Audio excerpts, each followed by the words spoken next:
বন্ধুরা, মটরশুঁটির এই দানাগুলো বার করে নেওয়ার পর এই খোসাগুলো আপনারা ফেলে দেন তো? আর ফেলবেন না, কেননা এই ফেলে দেওয়া খোসা দিয়ে আপনারা ভীষণ সুস্বাদু রেসিপি বানিয়ে নিতে পারেন।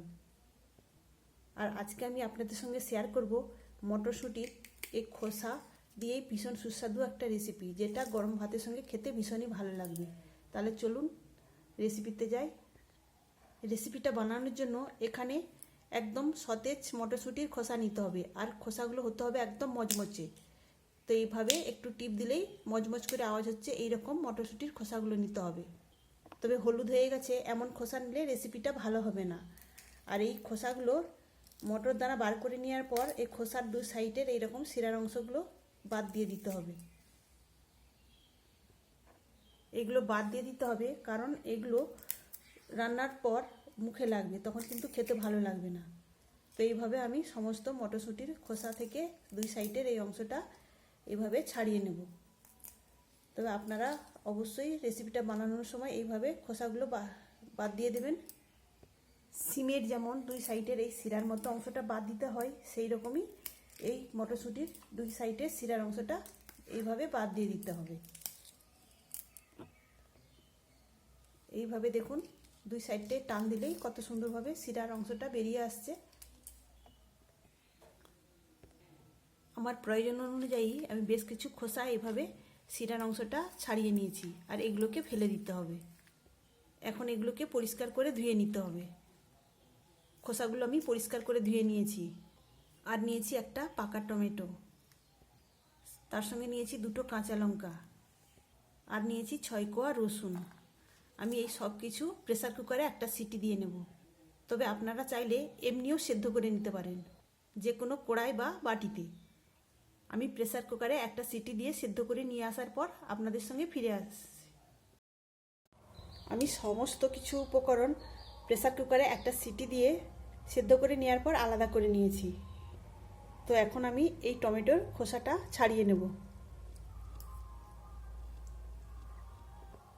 আর এই খোসাগুলো সেদ্ধ করে নেওয়ার পর এই উপরে নরম অংশটা আমাদের একটা চামচের সাহায্যে এইভাবে চেঁচে বার করে নিতে হবে।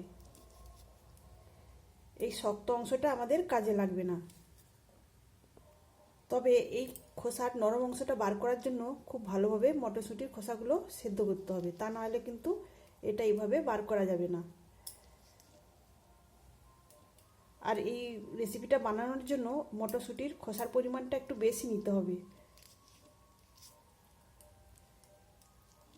দেখুন বন্ধুরা, কত সুন্দরভাবে এই উপরের নরম অংশটা এইভাবে বার করে নেওয়া যাচ্ছে। তো একই রকমভাবে আমি সব খোসার এই নরম অংশটা বার করে নেব, আর এই শক্ত অংশগুলো ফেলে দেব। তো দেখুন বন্ধুরা, এখানে আমি খোসা থেকে অনেকটাই নরম অংশ বার করে নিয়েছি। এখন আমি এই প্রথমে সেদ্ধ করে রাখা কাঁচা লঙ্কাটাকে এইভাবে চটকে নেব।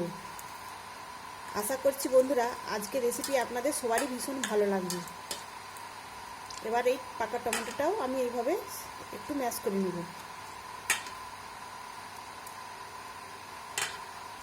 সমস্ত উপকরণ এইভাবে মিশিয়ে নেওয়ার পর আমি সব একসঙ্গে করে নেব।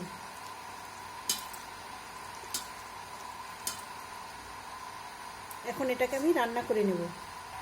রান্নার জন্য গ্যাস অন করে কড়াই বসিয়ে তার মধ্যে দিয়ে দিয়েছি সরিষার তেল। তেলটাকে প্রথমে গরম করে নেব। এখন ফোড়নে একটা দিয়ে দেবো শুকনো লঙ্কা, আর দিয়ে দেবো সামান্য পরিমাণে গোটা জিরা আর কালো জিরা। ফোড়নটাকে সুন্দর করে ভেজে নেব। ফোড়নটা ভাজা হয়ে গেছে। এখন আমি এর মধ্যে দিয়ে দেবো একটা মিডিয়াম সাইজের কুচানো পেঁয়াজ। পেঁয়াজটাকে একটু বাদামি করে ভেজে নেব। পেঁয়াজটাকে ভেজে নেওয়ার পর এখন আমি নিয়েছি পেঁয়াজ কলি। তবে আপনারা চাইলে এই পেঁয়াজ কলিটা নাও দিতে পারেন। এখন পেঁয়াজ কলিটাও একটু নাড়াচাড়া করে ভেজে নেব।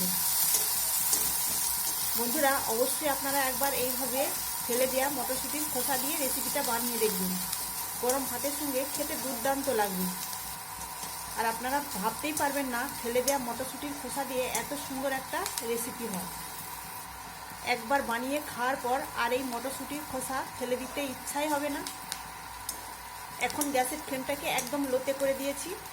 এখন দেবো অল্প একটু হলুদের গুঁড়ো। আর দিলাম অল্প একটু লঙ্কার গুঁড়ো। এখন একটু নাড়াচাড়া করে নেওয়ার পর এর মধ্যে আমি দিয়ে দেবো মেখে রাখা এই উপকরণ। এখন আমি নাড়াচাড়া করে এর জলটা শুকিয়ে নেব। তবে তার আগে দিয়ে দেবো পরিমাণ মতো লবণ, আর দিলাম অল্প একটু চিনি। তবে চিনিটা অপশনাল, আপনারা চাইলে দিতেও পারেন আবার নাও পারেন। এখন নাড়াচাড়া করে এই জলটা একদম শুকিয়ে নিতে হবে। বন্ধুরা, আজকের রেসিপি আপনাদের ভালো লাগলে অবশ্যই একটা লাইক দেবেন। সেই সঙ্গে যদি নতুন বন্ধুরা এসে থাকেন অবশ্যই আমার চ্যানেলটিকে সাবস্ক্রাইব করে আমার পাশে থাকবেন। তো দেখুন বন্ধুরা, এইভাবে নাড়াচাড়া করে নেওয়ার পর এর জলটা অনেকটাই শুকিয়ে এসেছে। এখন আমি এর মধ্যে দিয়ে দেবো এক মুঠো ধনেপাতা কুচি। ধনেপাতা কুচিটা দিয়ে একটু নেড়েচেড়ে মিশিয়ে নেব। তাহলে বন্ধুরা, আজকের রেসিপি আপনাদের কেমন লাগলো অবশ্যই কমেন্ট করে জানাবেন। সবশেষে দিয়ে দেবো অল্প একটু ভাজা জিরার গুঁড়ো আর কাঁচা সরিষার তেল। জিরা গুঁড়োটা দিয়েছিলাম, সেটা স্কিপ হয়ে গেছে বন্ধুরা। এখন আমি কাঁচা সরিষার তেলটা দিয়ে দিলাম, দিয়ে মিশিয়ে নিয়ে আমি এটাকে সার্ভ করে নেব। তো দেখুন বন্ধুরা, মটরশুঁটির ফেলে দেওয়া খোসা দিয়ে কত সুন্দর একটা রেসিপি তৈরি হয়ে গেল। আপনারা অবশ্যই একবার বাড়িতে খেয়ে দেখবেন। তাহলে আজকের মতো আসি, সবাই ভালো থাকবেন, সুস্থ থাকবেন, ধন্যবাদ।